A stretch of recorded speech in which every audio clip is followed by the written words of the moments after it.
Hello, everyone, and welcome to the Around the Ballpark podcast. Hello, Enzo. Enzo, hello. We have two special guests tonight. We have man's best friend, and we have... And Enzo. Yes. How are you guys doing, Darren, tonight? How are you on this fine evening?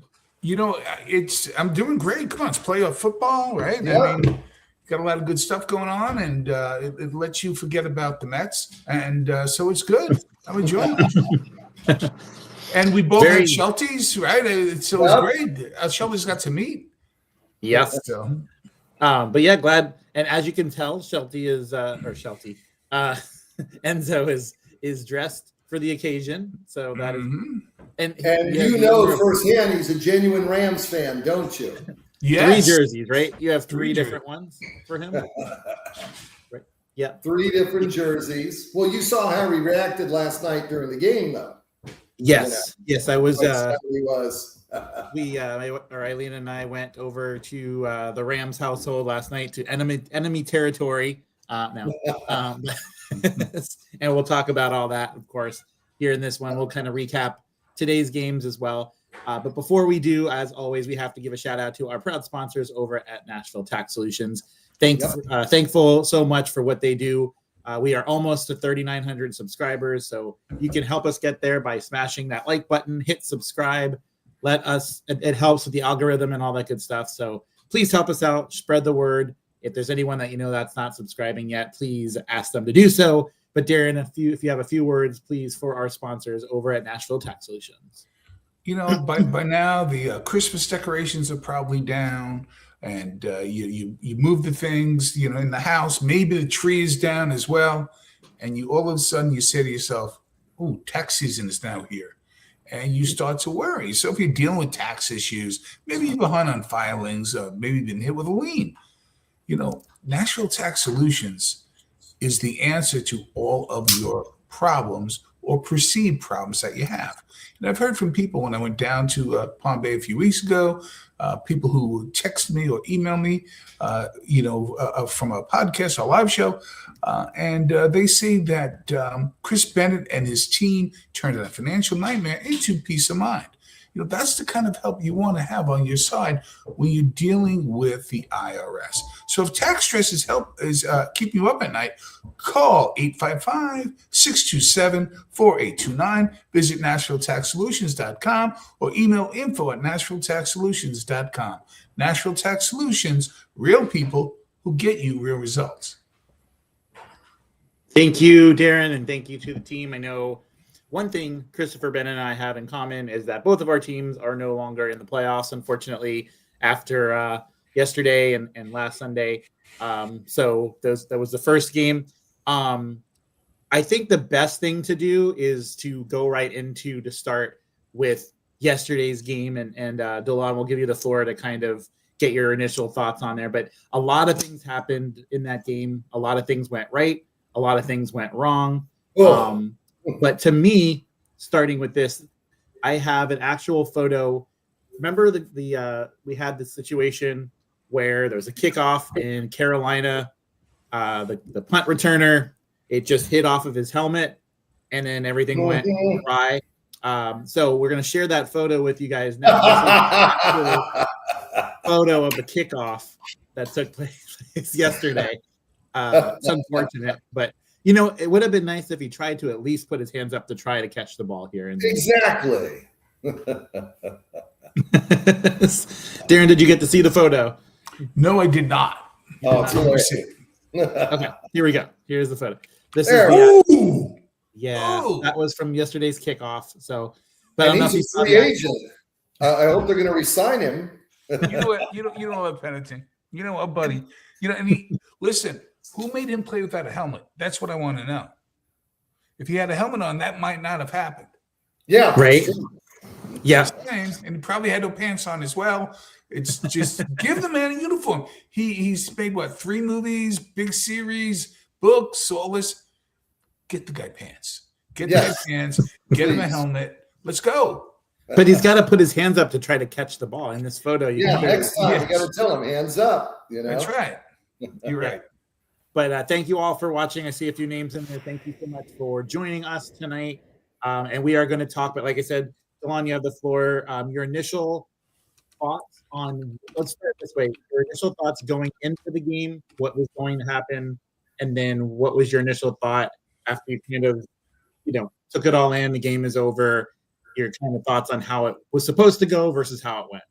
Well, I'm going to start with how it's supposed to go. I understand that with the NFL, it's any given Sunday.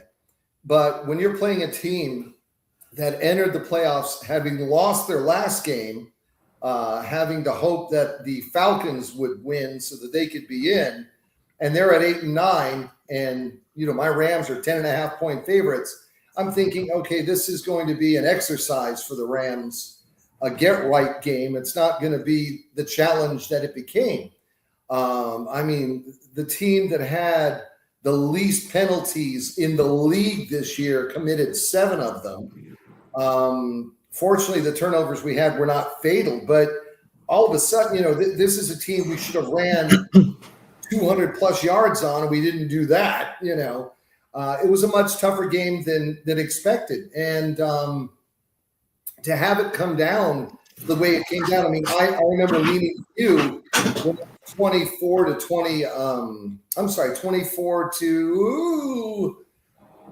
I got to go backwards, Mike. What's 33 less 7, whatever it was at that point. I said it was 27-24. 24, yeah. And I said they left too much time for the Rams.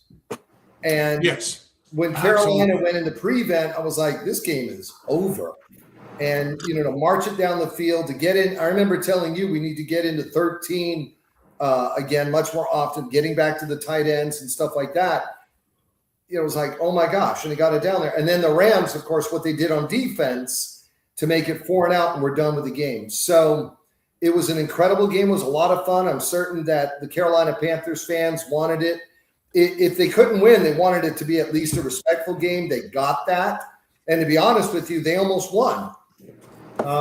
Rams, to a degree, had no right to win this game. But it goes back to something I told you last night. Great teams aren't always great. They're just great when they have to be.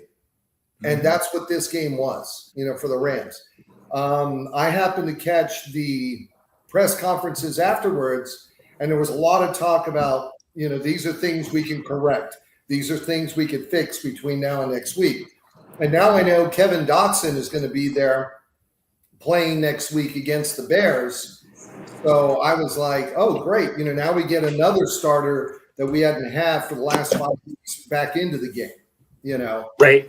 And, Puka being the weapon that he is and watching the Bears today made me think, this I would much rather have the Bears now than the 49ers if it came to that, or than the Eagles.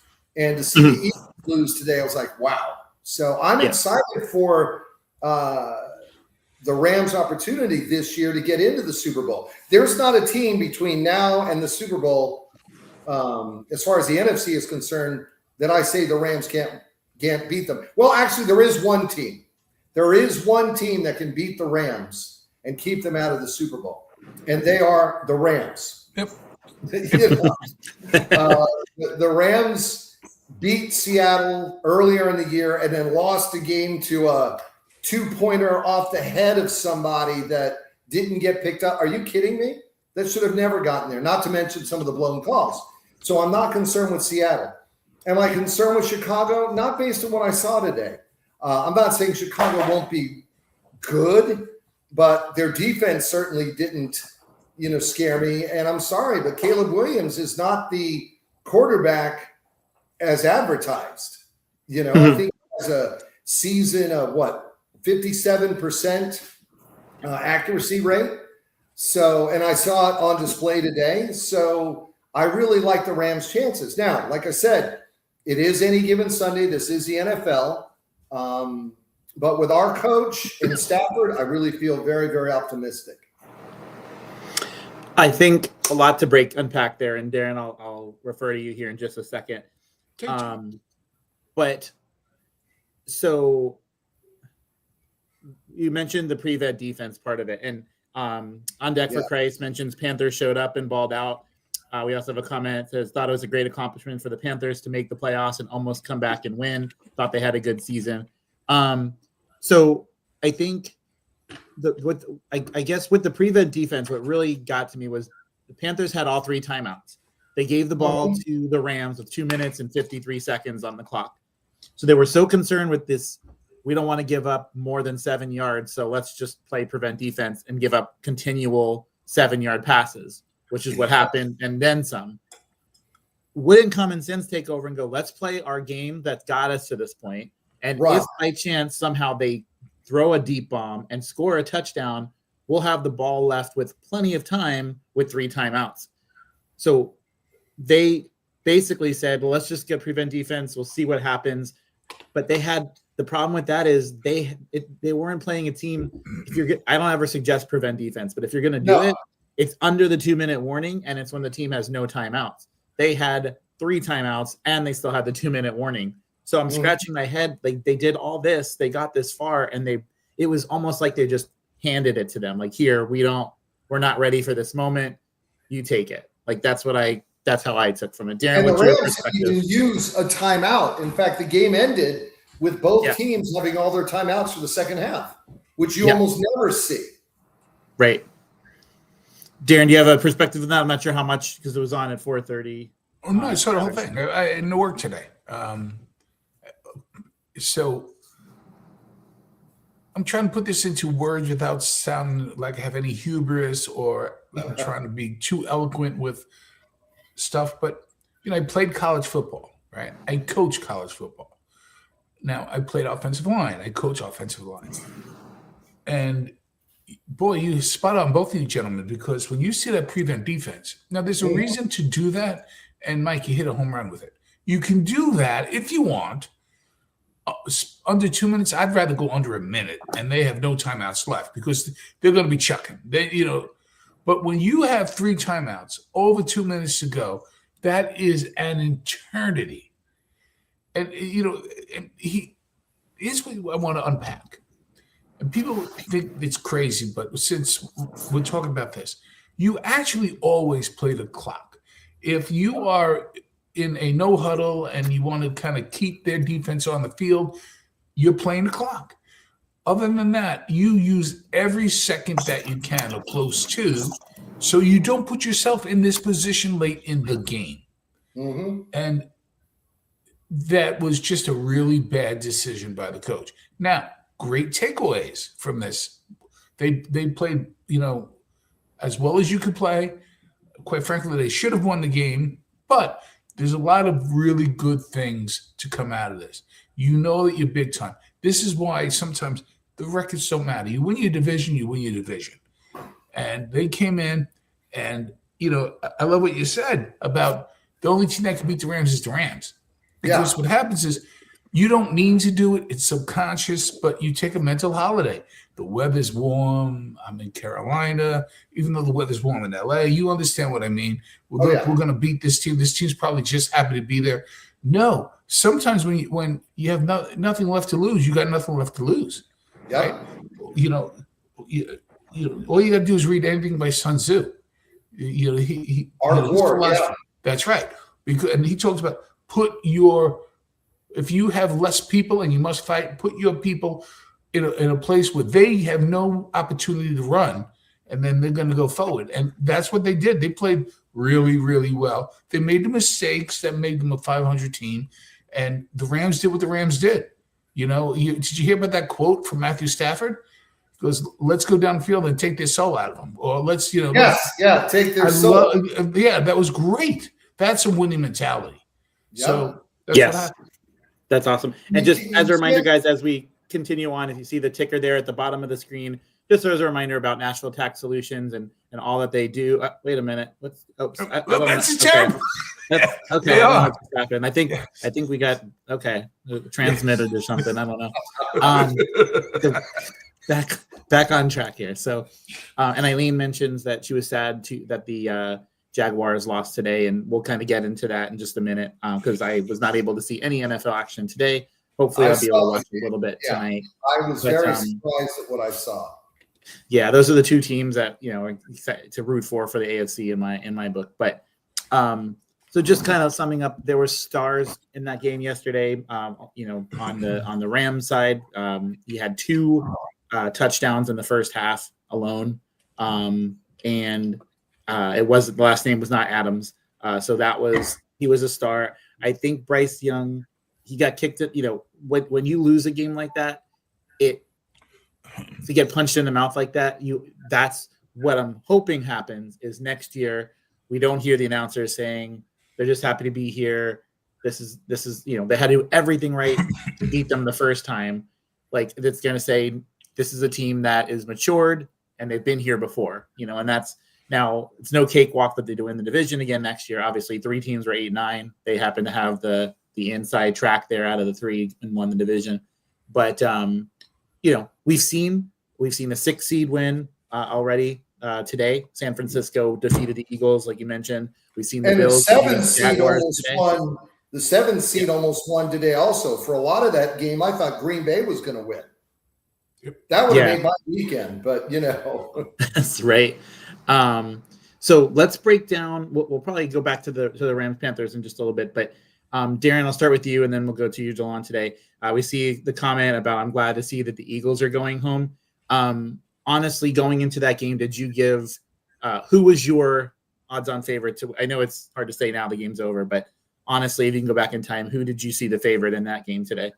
Oh, listen. I'm always going to take the team that's at home, the team that's won a Super Bowl. I had the Eagles, and even though they were wounded warriors this year, meaning that you saw that they were chinks in their armor, they were not nearly as good on the offensive line as they have been. Their receivers, while good, haven't really stepped up, and the defense was so-so. However, let's unpack the 49ers. Again, Delaun, to some of the stuff that you said, you wanted even if you hated the 49ers. Which I do. Which you do. Halfway through this game, you wanted the 49ers to win. Why? Yes. Because George Kittle blew his hamstring, blew his Achilles out. Yep. He blew his Achilles out. So they're not going to go anywhere. I'll be shocked if they made it to the Super Bowl, because they just took their biggest weapon away, and it's a shame. Well, not their biggest weapon, because I believe McCaffrey is their biggest weapon. I mean, he led the team. No doubt. Leads in rushing and in receptions. Mm-hmm. Are you kidding me? But Kittle was a great weapon to take the heat off of McCaffrey. Now that option is gone. 100%. So, Delaun, quick question. One of our regular list viewers here, Soup Bead, says, now let me know, did Soup Bead have the wrong kind of soup today? He says Texans versus Seahawks will be the Super Bowl. No, sorry, wrong. That's funny. Texans, to give my answers, the Texans don't have the offense to get there, which is sad. They definitely have the defense to do it. We all know that offense wins games, defense wins championships. But you got just offenses down here somewhere, and their defense is like way up here. I think Denver has that problem too. As far as the Seahawks, no, it's not going to happen. Eileen just noticed about our houses being the same, Darren. The difference, Eileen, is that our front door is on the left and Darren's front door is on the right. And then my couch happens to be on the left and on the right. So completely different houses. Completely. And Charlie mentioned, watch out for the Chicago Bears. They are an amazing team. They play 4 quarters in every game. I think, obviously, I saw that score at halftime and I was like, oof. Like, we've seen teams come back before. I saw a lot of stuff on social media just about, like, will the real offense show up? I want to ask you this question. Either one of you wants to take this one. Again, I didn't see, unfortunately, the only game I've seen this weekend is the Rams and Panthers. But I did see Caleb Williams in the press conference grating cheese. What is your thoughts both on that, just in terms of, was that acceptable? Was that a bit immature? What are your thoughts on that? You want to answer first? No, please, you're the guest. I would say, okay, you do that, but the game's over. You need to focus, enjoy and celebrate, and that's fine if you want to do that. But dude, you beat the Packers, a 9-7 team who you split the season with earlier. You didn't just beat one of the better defenses in the league, and you barely won this game. I thought that was a little preemptive, maybe. Mm-hmm. I think that Caleb Williams is somebody trying to find his identity. And because there's been a lot of naysayers out there, and I like the kid a lot. But I harken back to, believe it or not, hockey. And something that Wayne Gretzky said way back in 1980 or 81, when the Islanders beat them in the Stanley Cup. And he mentioned this in his book, and he's mentioned this a couple of times in interviews. He said he was blown away because they just won their second Stanley Cup in a row, hard-fought games against the Oilers. The Oilers were feeling pretty good about the fact that they played really well. And he said he went by the Islander locker room, and it was business as usual. He said they were happy they won, but it was business as usual. Mm-hmm. And that's the philosophy you need. I mean, your Rams have won it before. It's going to be business as usual. No panic. And they played that final drive, no panic. Mm-hmm. And so that whole grating of the cheese, it's great. For me, it's great season, like game 4, if you just want to have a little bit of a goof, because you're not talking about anybody personally. Right. Not in the playoffs. No. And especially against a team whose culture is completely the opposite of that. Yep. Sean McVay's culture is we, not me. Mm-hmm. And other teams are starting to study that culture. There's several articles about the meaning of we, not me. The Rams have not taken certain free agents because they did not fit the mold of we, not me. Mm-hmm. When you start doing things like what Caleb did and grating cheese and stuff, that becomes me, not we. That's great for Instagram, 100%. But it doesn't lift up the rest of your team. Caleb is not the kind of quarterback that can elevate his team, at least not yet, So I think that a little humility goes a long way. You won, be thankful, but dude, really? that's a locker room thing. Like, that's not a for cameras thing. Like, and I think when they play next season for the first time, I think you're going to see some kind of retaliation there, in my personal opinion, with that. A lot of hanging teddy bears, probably. Yes, right. But what do you call it? Yeah, and he's on deck for Christ says I wasn't a fan of how he handled things. Yeah, act like you've been there before. Right.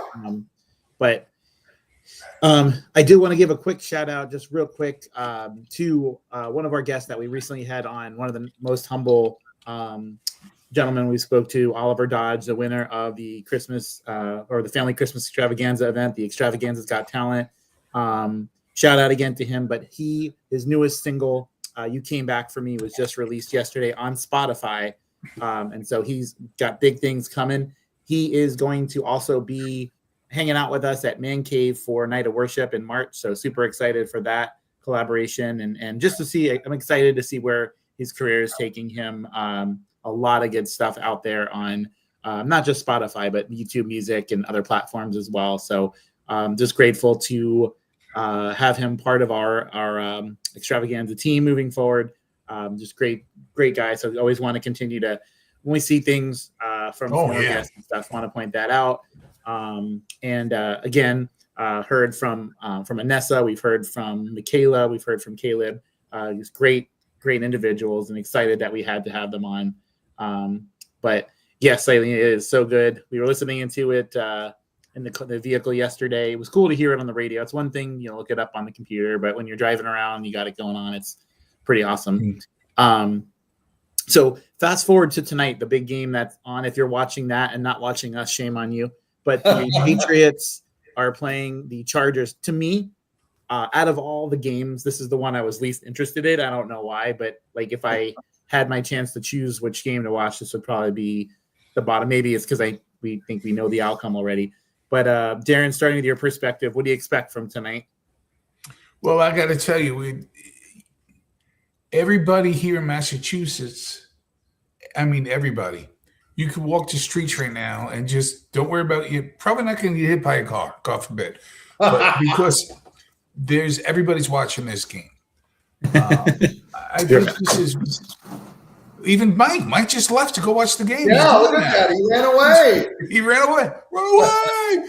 But I think for the Patriots, they feel something like that. There you go. Patriots feel like they have to win this game because they hear the rumors, they hear the secrets, they hear the whispers that they had a soft schedule, cotton soft schedule. It's like getting hit in the face with a wet paper towel. Yeah, it was. You win this game, it's a home game. It's very mild. It's only 40 degrees, so it's not bad, right now. It's 0-0 right now. The Chargers are punting. And, and Drake May is still a rookie. Yeah, but I got to tell you, he's different than, for example, we were just talking about Caleb Williams, and May has the respect of the game of the Patriot fans because he's all about team. He's all about team. He reminds me a lot of Matthew Stafford in that way. But the Chargers, Harbaugh needs to win this game, not for his legacy per se, but his brother got fired, and let's be honest, right? We've all been watching football for a long time.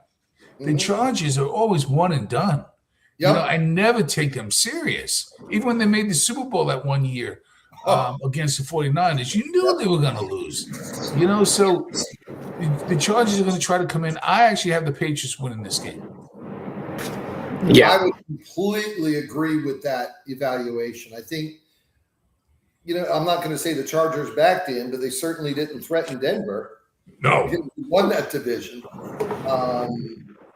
I mean, the Chargers play in our stadium. Yep, they do. And that's not whose house, Chargers house. It's whose house, Rams house. No, listen. Tenants. They're just tenants. People might, I'm sorry to cut you off. People might not know this, and my daughter's been to that stadium many times because she lived in LA while going to school, and after she graduated.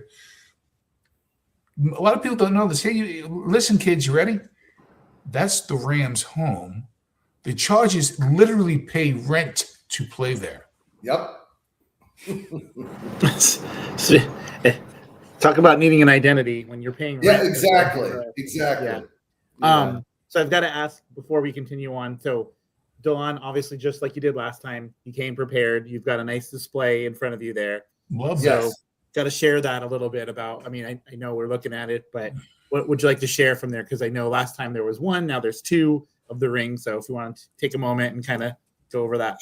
Well, I went back and reviewed the video just to see. I actually wore both rings in the other video, but I have, right here is the last Super Bowl ring from Super Bowl 56. I'm going to bring that a little bit closer to the camera.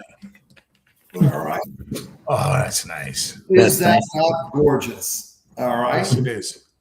And since then, I was able to get the first Super Bowl ring that the Rams won. This was Vermeil, and this is a Warner. I don't know if you could see that. Can you see that, Kurt Warner? Oh, a little bit coming in and out, but yeah, it looks. All right. It's coming in and out. Okay, so this is. I just want to make sure I put it right side up. So this was more of the contemporary design at the time that they had won this. And I'm thankful as a Rams fan that I could display two rings. That's great. There are a lot of teams that can't display any. So I'm very happy with that. And since the last time, this helmet was added, and they call this the rivalry helmet. And I love the rivalry jersey. Unfortunately, it sold out very, very quickly, or I'd be wearing it. There's rumors that the rivalry jersey will turn into a jersey that the Rams use. It is a magnificent jersey. I am wearing my Christmas present. My wife got me Well, everything's in the way, but my wife got me It's a good thing. jersey, Yes. And I knew this would be the jersey that I already have the away jersey, so I wanted a home jersey. And who better than Nakua at this point? Who better than Nakua? So, and there'll be more coming. A lot more memorabilia coming. I'm hoping the next time we talk next year, there'll be 3 rings here. Could be. Yep, could be. Let me tell you something. And of all the teams that are still available, I think you're going to hear a lot this week that the Rams are favored to win. I don't like that talk because every year is different. But it's like McVay said in halftime. I think we heard this. We are built for this. Yes. We're built for this. And what's scary about next year that a lot of fans may or may not know about the Rams have $94 million in cap space and not 1 but 2 first-round draft choices. So what kind of team are we going to have next year? Better than the Jets. Exactly. Now, does you said the word, so I got to ask you. You said the Jet word. So, and Charlie, you're here. You're still here, and I know you suffered as a Giants fan, but we're gonna look at the Jets here. When you go into week 1 next season, I'm being completely honest. Like, does any part of you go into it with an open mind? Like, okay, we could be 9-7, we could be, or are you already defeated going into week 1? Because I want to know this because I was there as a Panthers fan. We talked about this last night, Delaun. Last year's Carolina Panthers defense was the worst rated defense in the history of the NFL. So going into week 1, if I'm going to sit here and say that I was confident that we could have a winning season, then you can call me out on my bluff because that would be a ridiculous statement in my mind, unless they had signed like this superstar talent or something, which they did not. So going into next season, I know they're going to have the number 2 draft pick, and it could be the guy from Alabama, it could be the guy from Oregon. But what is your actual expectation, regardless of who it is on the schedule, as a Jets fan, as a perennial fan of a team that doesn't win most of the time? What is your mindset, like, truthfully and honestly? If we're going to use the words truthfully and honestly, you shouldn't say lose most of the time. You can remove most. And you know me, I had season tickets for almost 20 years. Wow. So, I know this team. I had season tickets at the Meadowlands and at Shea Stadium. And there have been some good teams. I would say that we're good. 1 year we should have made this. Actually, 2 years we should have made the Super Bowl. But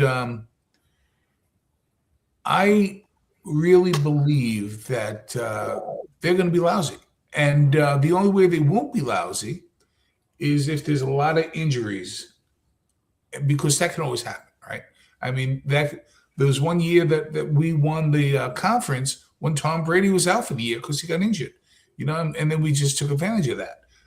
But you mean you won the division? Yeah, that's what I meant. We won the division, yes. Yes.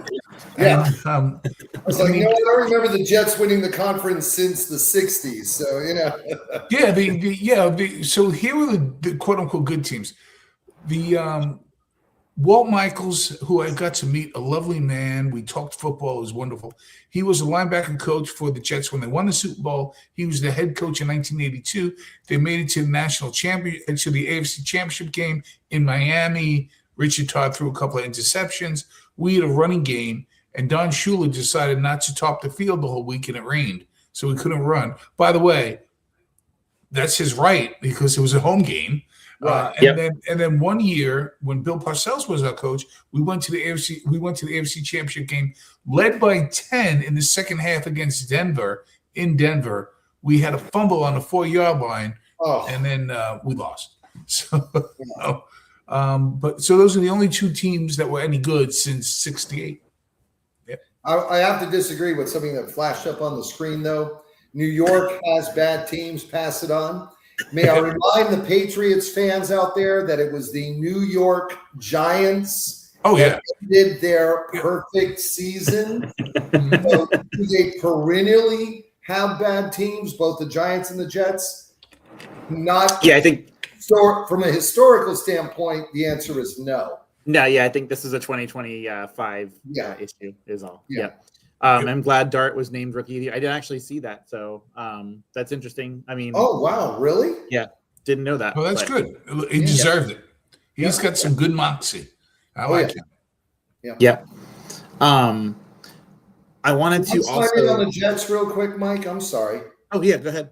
Yeah, I mean, I don't know a lot about the Jets, especially being an NFC guy and an NFC West guy. But one thing has to change. Remember, the Rams have not been – they were perennial winners in the 70s and 80s. And then, my gosh, guys, I went my 2 decades almost, other than the 2001, season. The Rams are also cellar dwellers forever. Mm-hmm. And then there was a change in culture. Yep, got to change culture. In ownership. And Stan Kroenke, who, if you look at the other franchises he owns, they're all winners. They're all winners, cultural. So he changed the culture, and then now all of a sudden the Rams are perennial contenders. So without a change in culture with the Jets, you got to change the culture. Yep, you got to change the culture. I mean, think about it. They've had powder puff schedules forever. They've had top 5 draft picks forever, and everybody marks the Jets off automatic win. Why? The culture. Yeah. Absolutely. They are undisciplined. They have been for years, much like the Raiders. At least the Raiders had some Super Bowl champions in the 70s. Oh, yeah. And you're right. I mean, you look at, for example, old guy on display, ready to go. You look at 1985 when the Bears won the Super Bowl. Yep. Who they beat in the championship game? The Rams. The Rams. Dieter Brock was the quarterback, number 5, I believe. Yep. It was then after they kind of took a dip. And to your point, they changed their culture, brought in, Vermeil, and then they became the greatest thing on turf. And then, what they have right now is we're going to punch you right in the face, and we're going to be just better athletes than you and in better condition than you. And you can see it. They do not panic. They don't look winded. They don't take late hits. I mean, they're just so disciplined. And they play other than the last game where they had 7 penalties. But yes, normally they are so disciplined. See, but again, as a Jet fan, I'm not kidding you. They have 7 penalties in the first half of every game. Looking at this here, this is the 2026 schedule for the Rams. The Los Angeles Rams of Anaheim. No.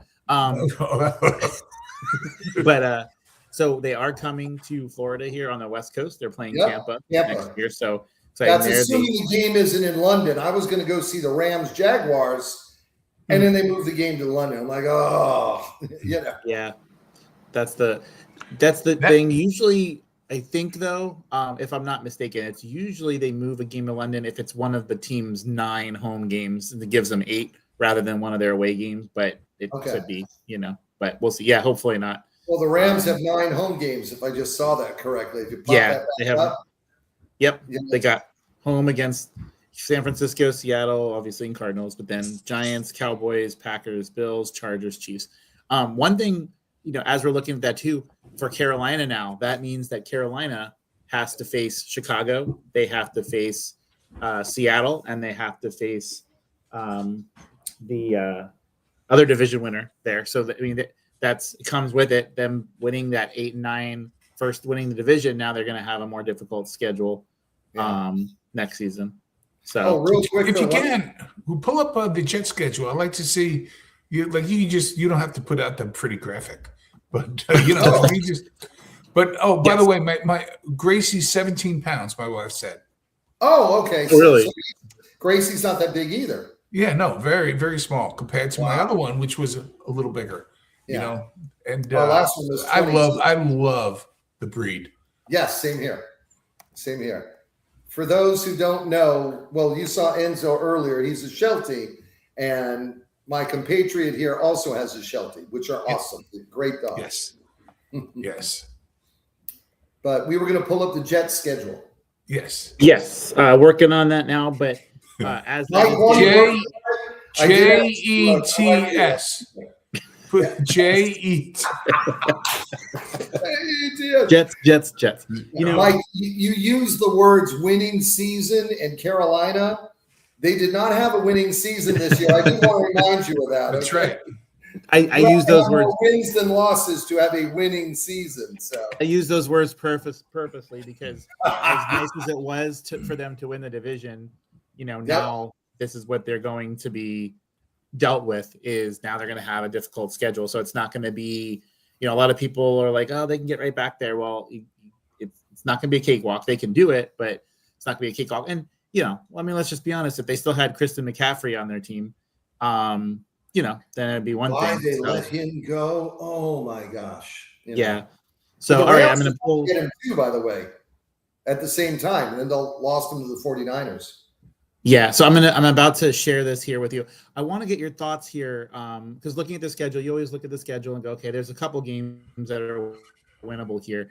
To me, it looks a little bit difficult, but Darren, I want to ask you about your thoughts on the Jets' schedule for next year, specifically week number 2, and your thoughts on them getting the win. They will lose. They will lose that game. It'll be close. It will be close. Who is the week number 2 game? I can't see it. You'll see. You just made a joke. You just made a joke. So they're. You just made a joke. It's the Colorado School for the Deaf and Blind. Now, here's the tough one, though. They got to go from that game to week 3. They play the Antarctica Bulldogs. That's tough to go to Antarctica on the road. And it's an outdoor game, so you never know. Yes, and then it doesn't get any easier after they play the Dolphins. They got the U11 Giants under. It's tough. It's a tough schedule. How did you do that so quickly? I love everything about that. That is amazing. You're really good at this, my friend. All right, I'll work on the actual one here in just a second. But no, that was great. Yeah, but sometimes though, when you see something like that, when you see some of the college games, those first 2 or 3, a lot of times there's this misconception like, oh, my college team is 3-0. Well, who did they actually play? Like, if there's like 7 names in their name, like the North, East, West Coast, South Carolina University, A&M, yes, multi-syllabic, no good. No. Yes. Yep. That's no. So. Again, Mike. Oh, you're on fire today. So let me ask this question while he's doing that. Where do you think Harbaugh will end up? You think he's going to Miami? Do you think he's going to the Giants? I think he'd be a good fit at both of those places. I would think if the Falcons got Harbaugh. Another good one. That's another good one. That would because the reason why the Falcons fired their coach is because the Falcons have a talented team. Yes. They just don't have a coach to match it. And I like Raheem Morris. I wish he was the Rams. Even though I like what Shula has done, I would love to have Raheem Morris with the talent we have in our defense now. Forget about it. But he was not. McVay has probably the largest coaching tree in NFL history. And I think that had a lot to do with why Raheem Morris was chosen as the Falcons coach. But Harbaugh in Atlanta, sorry, Mike, but there's the division. Yep. I think Atlanta's the most talented team in that division. Oh, I have no doubt. And they have a good quarterback. I'd say good. He's still under, but he's not a frightened soul. That's a term we used to use when I was playing in college, and I still use it this day. And you know this, right? Delaun and Mike, you too. You can tell when the quarterback is frightened. Yes. And you just feed off of that energy. When they're frightened, you just keep going at it. Hence the reason why I think the Rams can beat the Seahawks. The Rams are Darnold's kryptonite when he was a Viking and as a Seahawk. So that's why I'm not that concerned with the Seahawks. I know that sounds arrogant, but the Rams just have his number. They do. And you had mentioned while this is still, for some reason, it's running a little slow, but I know you mentioned this last night. Yeah, right? I know you mentioned this last night, Delaun, but who would you, with that cap space, who would you like to see them target? Like what positions would you like to see them target in the offseason? Positions, because I couldn't tell you specifics, but I would definitely like to see the Rams complement their linebacking core with another coverage type linebacker, or we could get like a real superstar linebacker. I love what the Rams have already with Verse and Spite, and Landman was a find. I think that was incredible. But positionally, definitely the secondary. I'd like to see not one, but 2 lockdown corners brought in. And a change of pace running back would not be a terrible thing. And one more wide receiver to complement who we have already with Nakua and Adams. Wouldn't be a terrible thing. Maybe the quarterback of the future. That's what I think the Falcons pick is going to be used for. I think the Rams are not above combining their what I hope is the 32nd pick and their 11th pick to move up in the draft to get one of the top quarterbacks. As well.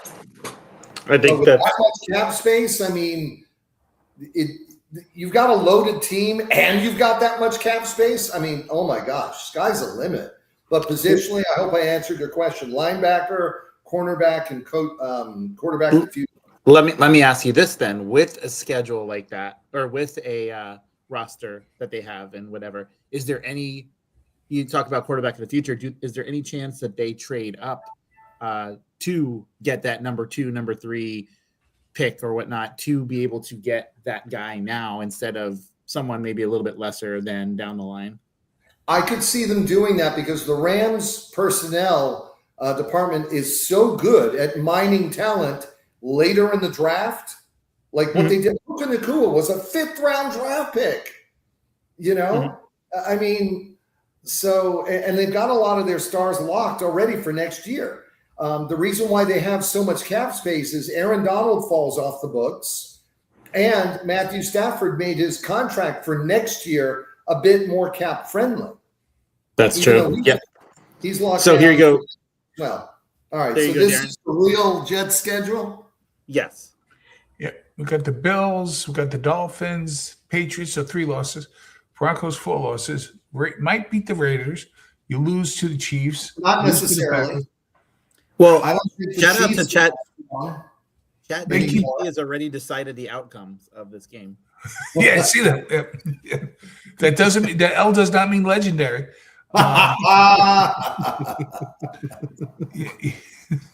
Versus the NFL is already determined that's okay. So they could beat the Browns too. Is that the Browns I see there or no? Or is that I see? Yeah. ChatGPT is a little confused here because I mean the Chargers with the lightning or the Packers with the lightning bolt. The Patriots look the Bear is a little bit Tennessee and Arizona. I see. I think that's after ChatGPT probably, I don't know, with thinking about it after watching so many football games, probably had one or two too many. So like it's time to be on the couch. Because one thing that's carrying over, Darren, and it looks like we got just about 7 or 8 minutes left in the episode, so time's flying by. But one thing I noticed is Major League Baseball now has come out and said we're doing opening night on Netflix, we're doing opening day on Peacock. It seems like they're tapping into this NFL. Let's be on 7 different networks. You have to have 7 different subscriptions to see all the games. Now, I have most of them, so it's not the end of the world, but we all know in the Apple TV baseball games are atrocious to watch. So I just hope that doesn't happen there. But just wanted to point that out there, make the correlation. So as we look ahead to week 2, I know there's still tonight's game and tomorrow night's game, and so going to go around table real quick, starting with you, Delaun. Your pick on the Houston Texans Steelers game tomorrow night, and then 100% honesty, who do the Rams play in the Super Bowl? Okay. As far as tomorrow night, the Texans have too much defense. Even though Aaron Rodgers is the quarterback for the Steelers, they just don't have enough complementary pieces around him for me to confidently see them winning that game. So I think it'll be a very tough game, low scoring. I would definitely bet the under, but I think the Texans are going to win that. As far as who do I see the Rams playing in the Super Bowl from the AFC? Wow, that would be tough. It would either be Denver or the Patriots, But again, I said earlier, defense wins championships. I see Denver coming out of the AFC, and a Rams Broncos Super Bowl would be very interesting. It would be, yeah. And with though, as good as the Texans have been playing, I know they're not like, when you think Texans, you think Chargers, you think one and done, right? That's what it is. But this Texans team's a little bit better. Like, if I'm Denver and that's my first round opponent, I'm not feeling great about that. I know Denver's probably going to be favored and stuff like that, but just throwing that out there to the world. So same question to you, Darren, your pick for tomorrow night. And Texans. What is you Texans tomorrow night? Okay. And then they're just going to beat up the Steelers. Yeah. They're just physically stronger, both of you. And I don't think their quarterback's going to have to win the game. You just can't lose the game. Right. Because that defense is going to dictate terms. No. Now there was something. It's I'm trying to remember what it was, but there's a and I'll have to look this up, and we'll have to reach out to you guys ahead about it. But Charlie says I'm rooting for the Bills this year. There's some scenario. I don't know if it's next week or week 3. And again, this takes the Chargers advancing beyond tomorrow, which is not likely. But there's some scenario where I really want to say it's next week, where there could be a game. I'm trying to remember exactly how they did it, but somehow the Rams and the Chargers in the same stadium in the same day, something like to that nature. Is that can't happen because the Packers lost? Okay, since the Packers lost. Okay. Yeah. If the Packers would have won, the Seahawks would have the Packers, the Rams would have the 49ers. Okay. Yeah, that would have been interesting. Like, hey, guys, you got to get out. We got to let the next team in. That would have been interesting. Yep. Bunch of people hiding in the bathroom in between games. I want to see them both. Exactly. Patriots are up 3-0, by the way, with 13 minutes left in the second quarter. Okay. Okay. Interesting. Yeah, I'm going to try to sit down and actually watch some of that. I wanted to hear his Super Bowl pick, though. I haven't heard that yet. Oh, yeah. So definitely the Rams. I've called the Rams early in the season, for the NFC and the AFC. I vacillate. I'd like to see the Bills in the Super Bowl.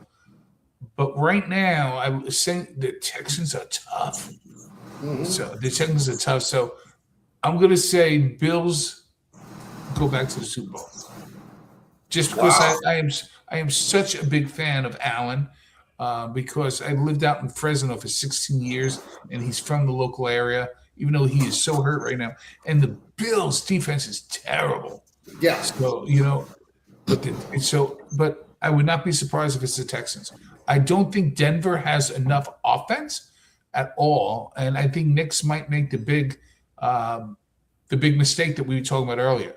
I could see him doing that, trying to do too much. Bills versus Bears, that could happen. That could happen. A Bills Super Bowl would be very entertaining. 100%. Yeah. Yeah. Oh yeah. And what's the show? The Bears. The Bills. The Bears. So for me, Rams will hand them their 6th Super Bowl loss, but it's tough. But I think if I had to make my pick, obviously, I think it comes down to 3 teams in the AFC. No disrespect to the Steelers or the Chargers, but it's not them. So for me, I would go ahead and say that, you know what? It's okay. We can disagree on things. I'm going to go ahead and say that it's going to be message came through. I'm feeling confident that it's going to be the Houston Texans taking on the Rams in the Super Bowl. Wow. That's my pick. There you go. See? Yep. That's my pick. Wow. I know that's crazy, but that's my pick. So, now, and I do feel that I know they're the second team, but I think the Bears are the weakest team left out of the 4 in the NFC. Even though they're the 2 seed, they're still good, but I think San Francisco was still a little bit stronger. But we'll see. We'll see how things go. We got final moments, guys. This season, for me, we'll go do a quick roundtable. For me, it brought joy back to me. I haven't watched a lot of NFL in recent years. and I started to a little bit last season, and I found myself watching games that were not on my own team this year. So definitely feels like for me, it's back on track on what I remembered loving about the NFL so much. Yes. Okay. So that's my thoughts. Darren, what are your thoughts? Were you just talking to Pennington Bear? Yes. That's what it looked like, right? Am I right? Right? I thought it was like, is that thing in front of him? Yes, that's what it looked like. And, and that's okay. Safe space here. But I have to totally agree with you because, I love football. But I was watching the last couple of years, I was watching much more college than pros because it just felt like it moved so slow and everything was a penalty. And it took 17 hours to figure out a replay. But this year, I enjoyed this year so much more. It was such a great year. So, and I'm enjoying it. I'm enjoying the playoffs. I mean, all the games have been close. This game tonight, 3-0. I mean, it's really enjoyable. I like everything about it. All right. And my opinion and I don't mean to be contrary, I very much enjoyed the season, how it's went. I watched a lot of games that did not have the Rams in it, but there is something a little cautionary about the officiating. Agreed. And, there are too many games that have been decided by bad calls. Now, I don't mind being beaten, and I don't think any fan minds being beaten. But if you're beaten because somebody blew a call, and I'm saying hello to my New Orleans Saints fans out there, I remember that pass interference call that didn't happen. But too many games this year were decided by bad calls. And that's beginning to make me think, well, do we need to start using, instant replay a lot more often than we do? And then, the potential cheating scandals that I keep hearing about, and referees betting on games. So they do. I've enjoyed the season. Those are the kind of things the NFL has to clean up between now and next year. And get rid of the tush push. We're done with the tush push. Well, it's funny about the tush push, if you noticed, and I love this, that it's not working nearly as much now. No. Well, the tush push team is gone. Yeah, because people figured it out, right? Remember the Wildcat? Supposed to take over things for decades. 3 years. Run and shoot, 3 years. Yep. Because you got really good people on both sides of the ball who figure this stuff out. Mm-hmm. Yep. And final question, last thing, 30 seconds. Who wins the national championship, Miami or Indiana? Ooh. Miami. I don't think they're stopping Indiana. I know Miami's played great, but Indiana seems like on another level. So I'm going Indiana. So we got one Miami, one Indiana. Wow. But it won't be close. Yeah. Yeah. So thank you guys for making us a part of your Sunday evening. I'm going to go ahead and watch a little bit of what's left of the final game for tonight. And then, of course, there's one more tomorrow. But thank you to any new subscribers that joined along the way. Thanks to each one of you guys that commented, shared this. We do a lot of great numbers the next day, even. So if you couldn't be with us live, thank you for watching tomorrow or whenever it was. We will be live again this coming Thursday, 9 p.m. Of course, we'll let you know what that's going to be about. And then, of course, 1 week from tonight, the Grinch himself will be on with us, the guest. So until next time, guys, have a fantastic evening. Have a blessed week. Thank you for having me, by the way, guys. Yes. Thank you so much for having me. And we'll see you guys around the ballpark. Bye, guys. Bye-bye.